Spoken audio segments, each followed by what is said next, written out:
What's up, everybody? Welcome to episode 7, Realism Sports Talk. Glad to see y'all again. Hope y'all had a good weekend. Everybody's been safe. Let's dive right into it. Start with the comments and replies. First thing we're talk about is the fantasy. Got a whole lot of fantasy feedback when I was talking about the wide receivers and number 1 picks and all that kind of thing. I think Michael Thomas was obviously the number 1 choice for people who were saying receivers because he just always seems to get the ball. I don't know how Emmanuel Sanders is going to play a part of that or if it's just going to enhance his numbers even more. Who knows? But I did hear a lot of DeAndre Hopkins talk, which I thought was interesting. I hadn't thought about him since he's been on the Cardinals team. But that was interesting. I'm curious to know how y'all feel about that. Since y'all brought him up a lot, how do y'all feel about Kyler Murray? Is Kyler Murray going to get drafted and be like last year's Baker Mayfield when you drafted him way high because you think of potential? Is that what he's going to be this year? I think so. Another person, as far as that DeAndre Hopkins trade that nobody's talking about. Everybody's making it like such a horrible trade, which I think it was too. David Johnson. I remember a few years ago, David Johnson was the number 1 pick. He was this, he was that. Injuries happen. But if we actually look at his injuries, one time it was a hand that took him out for a year. You're not running with your hand. So now they're saying he's healthy. He's back to 100%. I don't know about you guys, but I had Carlos Hyde last year. And did I start him a whole lot? No. But I knew I had him on my bench, and running backs were hard to find. And people were trying to get him, and he got me, 9, 10 points a game. I mean, it was a solid 9, 10. And that was Carlos Hyde. Now they didn't pay Larry Tunsil. Now he's the highest paid lineman. I'm just saying, David Johnson might be one of them sneaky dudes you get in like the 3rd, 4th round that could wind up being a RB1. That's just my thoughts on that. I want to see what y'all think about that. Or who's y'all's sneaky RB1 that a lot of people aren't talking about. One other thing that we were talking about, another thing I hadn't thought about that was brought to my attention by Keith.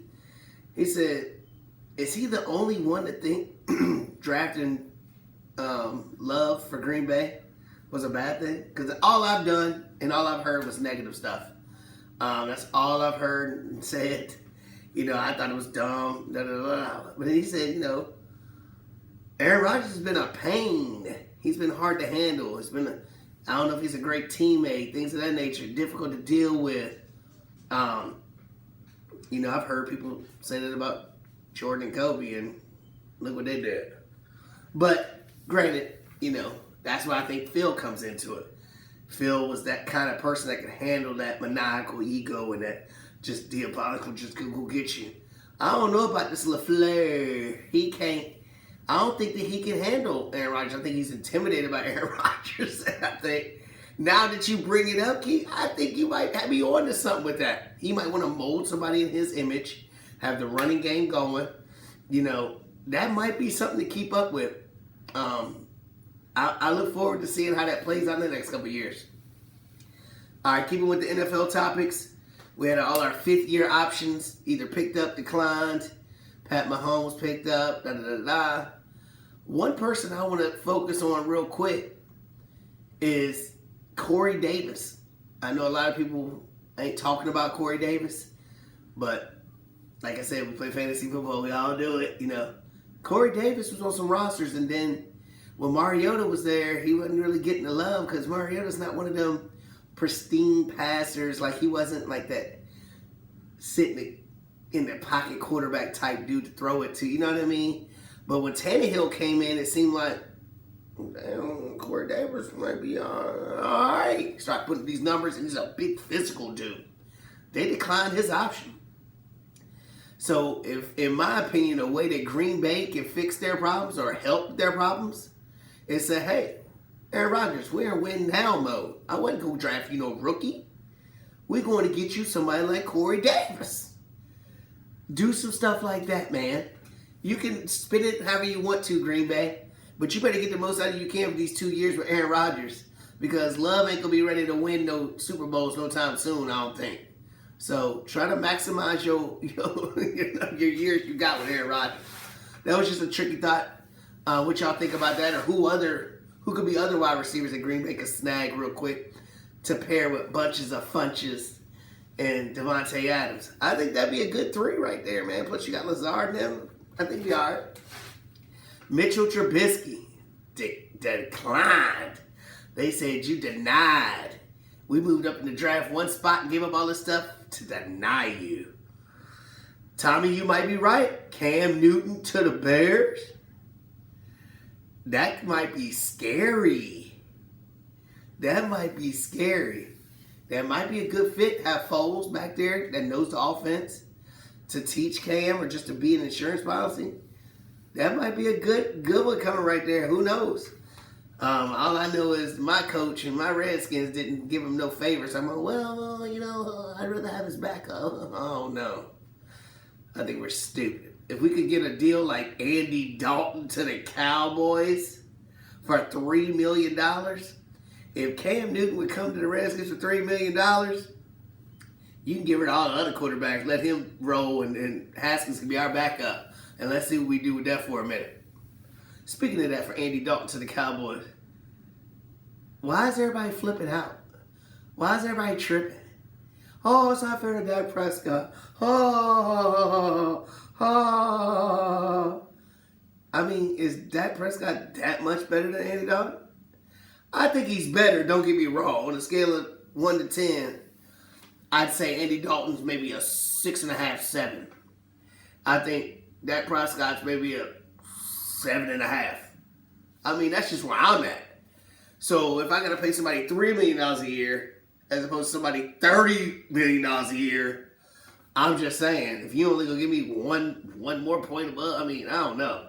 I'm not saying I would rather have Andy Dalton.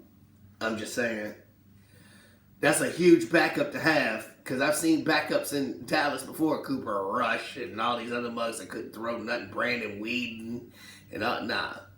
Yeah, I'll take him for $3 million. I wonder what we're paying. I need to check to see what we're paying the Allen boy from Carolina as our backup. I bet you it's around the same number.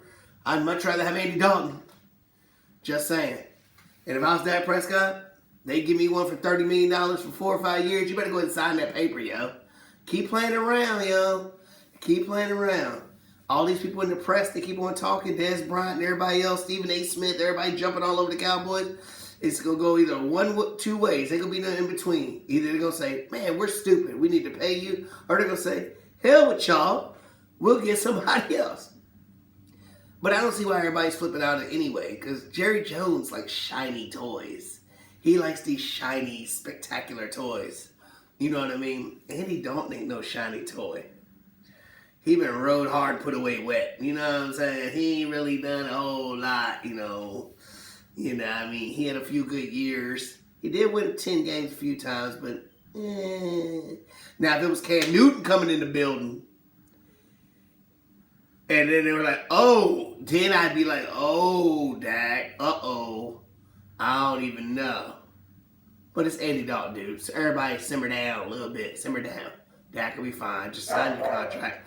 Figure it out. You know what I mean? The last fifth-year option I want to talk about, Leonard Fournette. Where's he going to go? Here's my idea. I'm just saying. I'm just throwing it out there because I know that my Redskins, for some odd freaking reason, took the Tampa Bay running back in free agency, which is stupid because he's weak. But Tampa Bay. Why not? They got Ronald Jones III, who the coaches definitely have to be frustrated with, because they tried to give him the starting lineup over and over. Here's your start job. Here you go. Take it. Please take it. Please take it. He barely can't take it. I know they drafted a rookie, but he's like a scat back type dude for Tom Brady. You tell Leonard Fournette, hey, you're going to take a little bit less money, whatever, but you're going to play with the GOAT. You're going to play with Tom Brady. You're going to play with winners. You think he's going to say no? He's played with Garner Minshew and Blake Bortles. You think he's going to tell Tom Brady no? Just saying, you still in Florida too. You chilling. Leonard Fournette to Tampa Bay. don't be surprised. It might happen, yo. It might happen. NFL still rolling out their schedule, they said, on time. I mean, I'm anxiously anticipating it, just like as far as opening up small businesses. Everything's like, but then everything's like, is it safe or is it a money grab? Like what's going on, you know? But I don't know. I'm excited that they're even still considering it. It could be just like, no, we're not going to do it, so it's over.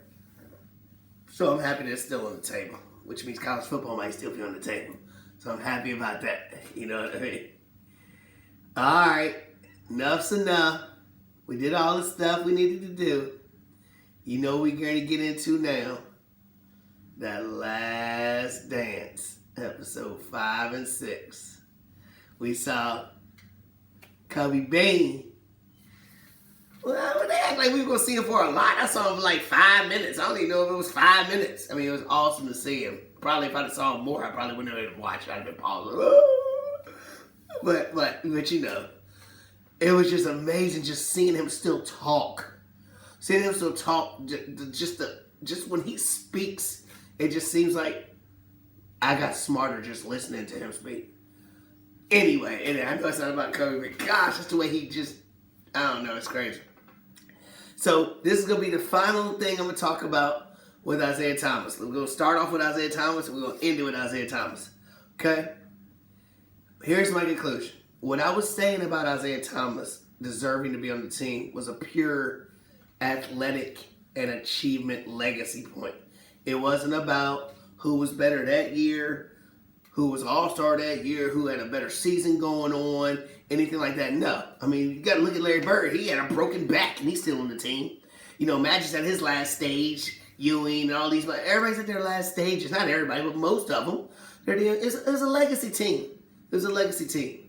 You wanted to cultivate the whole best players ever to say, look what we did, look at us, and look how awesome we are, you know? So that was my point about Isaiah Thomas making the team, was just that. It was about, I thought he deserved it for what he's done for the game. Two rings, almost had 3, MVP, all this stuff. Stockton ain't done none of that. Drexler ain't done none of that. Chris Mullin ain't done none of that. You know what I'm saying? I'm just saying. That's what my point was, okay? But my conclusion for him, and now I've heard a little bit more now about the whole Jordan thing. I don't think anybody is to blame for Isaiah Thomas not being there. I think everybody knew better. It's kind of like if you're a kid and you know you young and you say, hey, mom and dad, can I take your car out to this party? What you gonna say? You don't even need to ask. You know I'm gonna tell you no. You're not taking my car to a party where they're gonna be drinking and stuff with all this stuff going on. You know. So they ain't even need to ask Michael Jordan and all these people talk about, hey, would you like Isaiah to play? We already know the answer. We don't need to talk about it. We don't need to talk about it. You don't need to ask me for that. And I think that's where Jordan and them could get away with it. That's why he said to one person, I was like, no Isaiah questions. Don't put me on the spot. Don't make me choose. Don't make me be the villain. Don't make me be the bad guy. Because you already know what the answer's going to be. So don't put me out there like that. Like President Clinton. Did you have a sexual relationship with that woman? How you going to ask me that in front of everybody? You already know what I'm going to say. Don't ask me that. You know what I'm saying?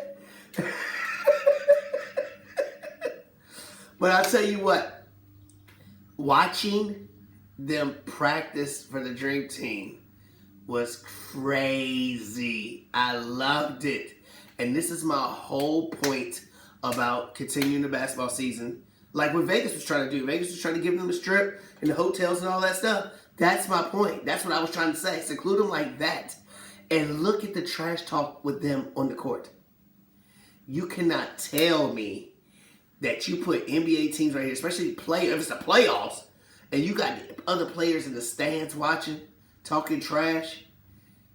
You never knew you could get somebody's head from the stands that's going to help you in the next round.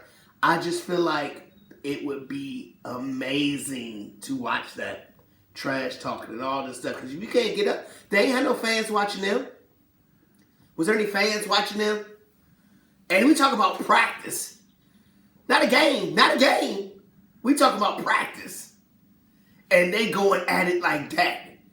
They went at it so bad. They got back on the bus after the game was over.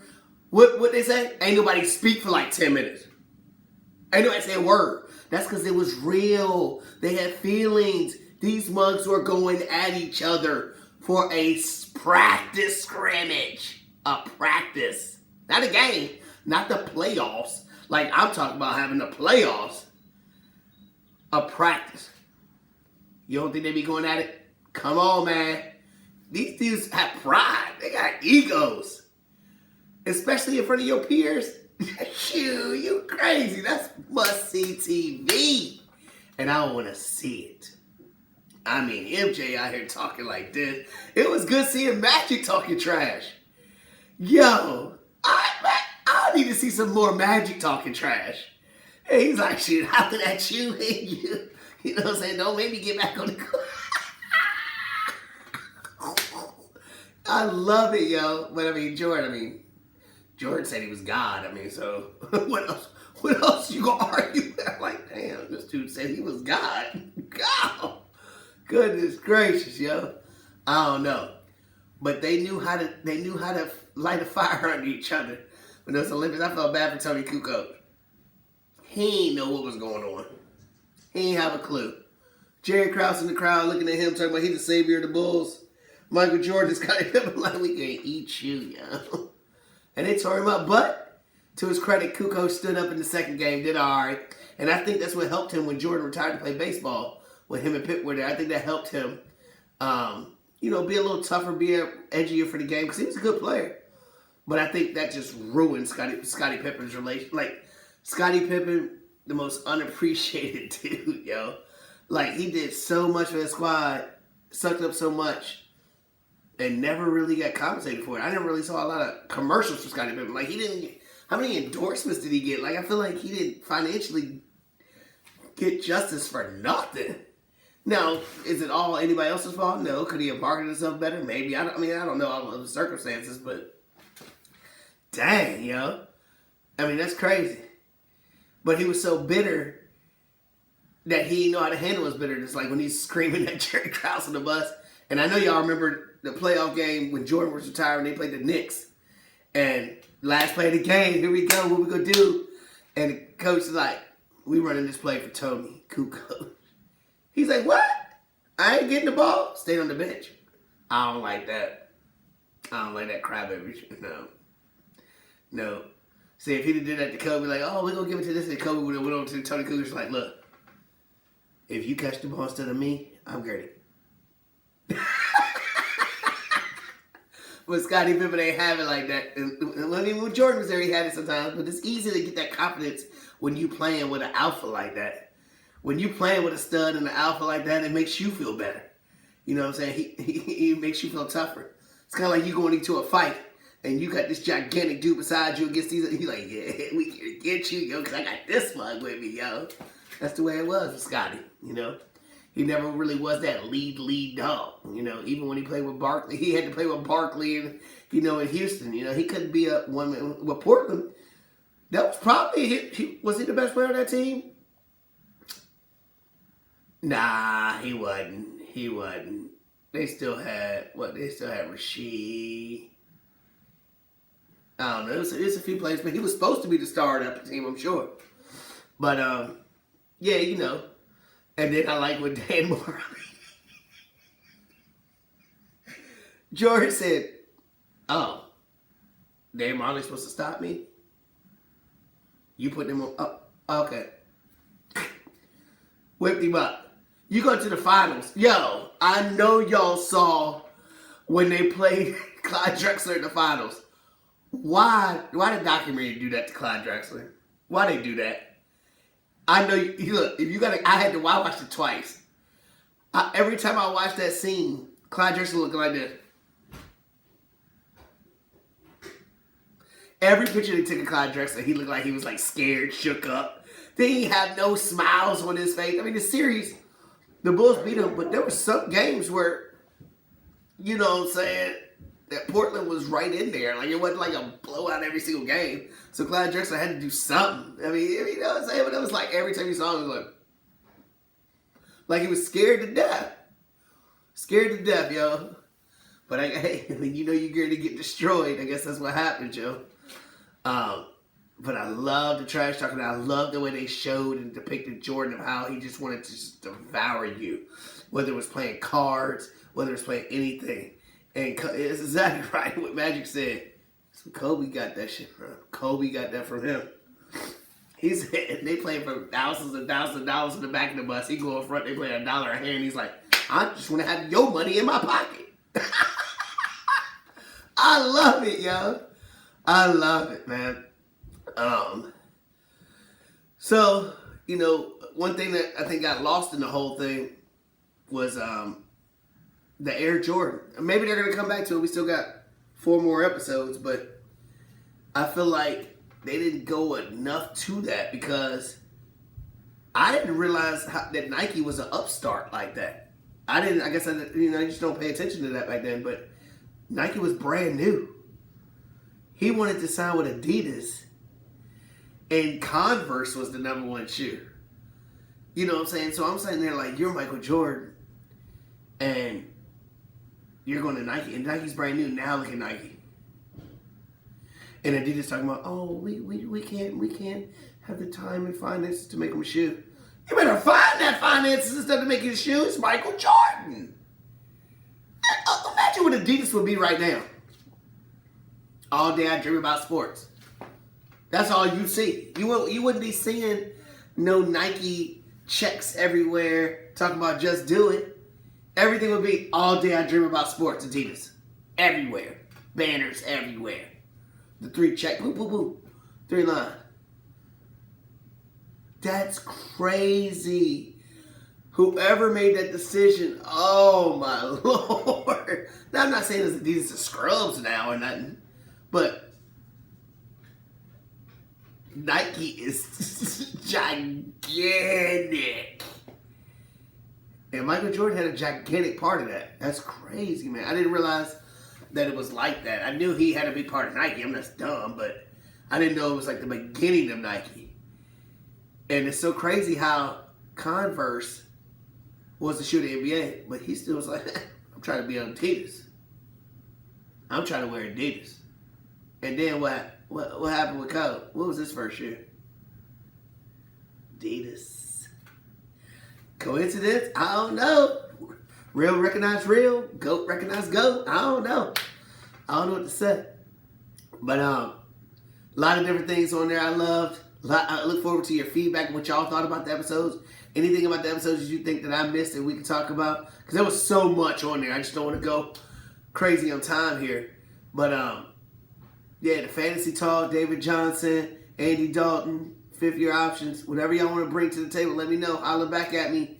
Appreciate your support, guys. Tune in next time, probably tomorrow. Keep spreading the word, man. Need more shares, need more likes. Need more stuff, man, to get this rolling. All right, guys. Thank y'all for the support. Appreciate it. Be safe.